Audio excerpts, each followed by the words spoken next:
할렐루야! 오늘 우리가 함께 부를 찬송은 찬송가 246장 나 가나안 땅 귀한 성에입니다. 이 시간 함께 1절로 하나님을 찬양하며 나아가겠습니다.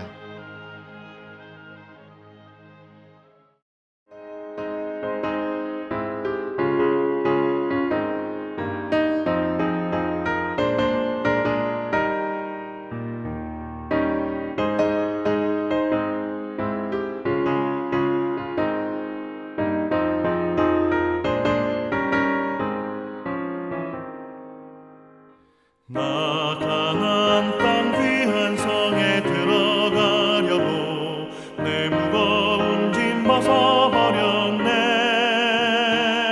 죄 중에 다시 방황할 일 전혀 없으니 저 생명 시냇가에 살겠네.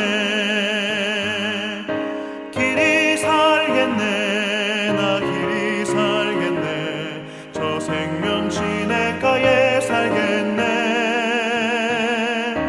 길이 살겠네. 나 길이 살겠네. 저 생명 시냇가에 살겠네.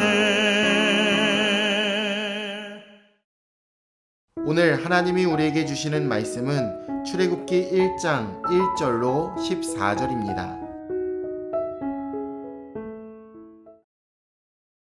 출애굽기 1장.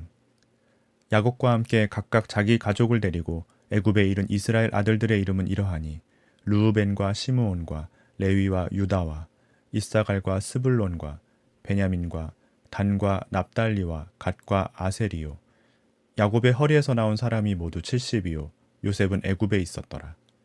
요셉과 그의 모든 형제와 그 시대의 사람은 다 죽었고 이스라엘 자손은 생육하고 불어나 번성하고 매우 강하여 온 땅에 가득하게 되었더라.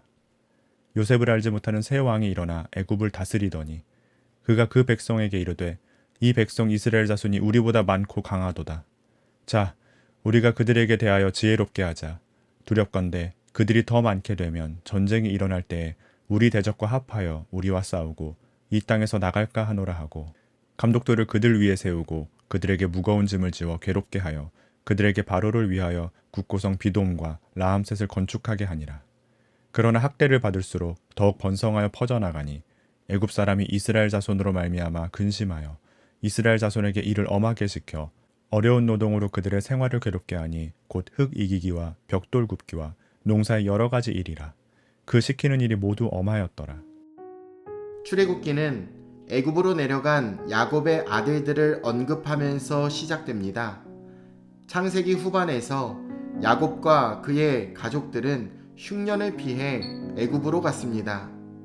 하나님이 아브라함에게 예언하셨던 일이 일어난 것입니다.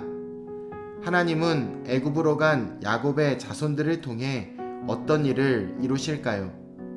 오늘 본문은 애굽에서 이제 새로운 역사의 전환점을 맞는 이야기의 서문입니다. 우리는 세상 속에 사는 하나님의 백성으로서 하나님이 지금도 동일하게 일하심을 바라보아야 합니다. 오늘 본문 2절에서 4절 말씀에는 요셉을 제외한 아들들의 이름이 열거되어 있습니다. 그들 각각은 나름대로의 삶을 살았습니다. 하나님 보시기에 아름다운 삶도 있었지만 그렇지 못한 삶도 있었습니다. 중요한 것은 하나님이 나약한 우리 인간들을 통해 구원의 역사를 이루어 나아가신다라는 사실입니다. 하나님이 하시는 일의 결정적인 요소는 인간적 조건이 아닌 일의 주체이신 하나님의 주권이십니다.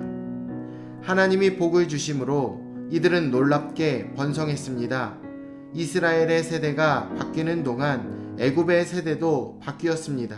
이것은 이스라엘 사람들에게는 위기가 될 수 있었습니다. 요셉을 알지 못하는 새 왕이 일어났기 때문이죠.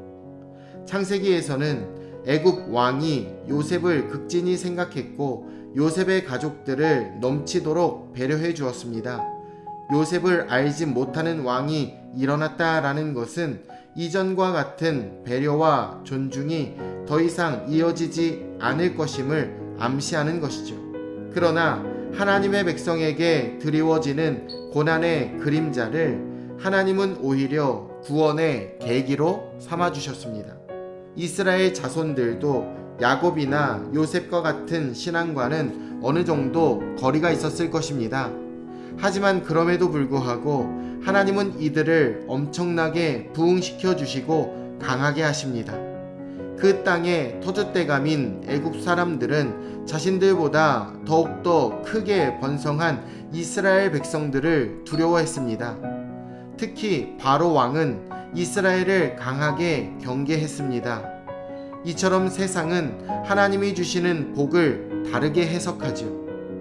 강성해지는 이스라엘을 바라보는 애굽의 바로 왕의 시각은 단순 명료했습니다. 우리보다 많고 강하다라는 것입니다. 그는 이스라엘이 언제든지 다른 나라들과 연합하여 애굽을 배신할 가능성이 있다라고 여겼습니다. 이에 대한 바로의 대응도 단순합니다. 이스라엘을 억압하고 탄압하는 것입니다. 고작 이것이 세상이 하나님의 자녀들을 대응하는 방식이고 반응입니다. 외형적인 모습은 다르게 나타날지 모르지만 영적인 전쟁은 이렇게 계속되고 있습니다. 학대를 받을수록 더 흥왕하는 것, 이것이 하나님의 백성을 향한 은혜입니다. 이스라엘 백성은 더욱 번성하고 퍼져갔습니다. 이로 인해 애굽 사람들은 더욱 근심했습니다. 세상은 하나님의 백성을 힘으로 억누를 수 없다는 사실, 싸워서 이길 수 없다는 사실을 알지 못합니다. 힘은 세상이 가졌을지 모르지만 근심하는 것은 오히려 세상입니다. 하나님 백성의 배후에는 하나님이 함께 계십니다. 그러므로 당장 어려움이 있다라고 할지라도 우리 곁에 하나님이 계시다는 것을 믿고 담대히 나아가시길 바랍니다. 하나님 백성과 세상은 항상 적대 관계에 있습니다. 그러므로 고난이 있으면 이상히 여기지 마십시오. 오히려 하나님이 새롭게 펼치실 역사를 기대하며 하나님이 성취하실 약속을 믿음으로 붙드시기를 소망합니다. 출애굽기는 엑소더스로 벗어나다의 엑스와 길이라는 호도스의 합성어입니다. 즉 엑소더스는 길에서 벗어나다 라는 뜻이지요. 하나님은 자기 백성을 고통과 죄와 사망의 길에서 벗어나 새로운 길로 나아가게 하십니다. 하나님은 새로운 길을 만들어 우리를 인도하시는 하나님이시지요. 이번 한 주간도 우리를 인도하시는 하나님으로 말미암아 승리하는 우리 금천중앙침례교회 모든 성도님들 다 되시길 우리 주 예수님의 이름으로 축원합니다. 내일 뵙겠습니다.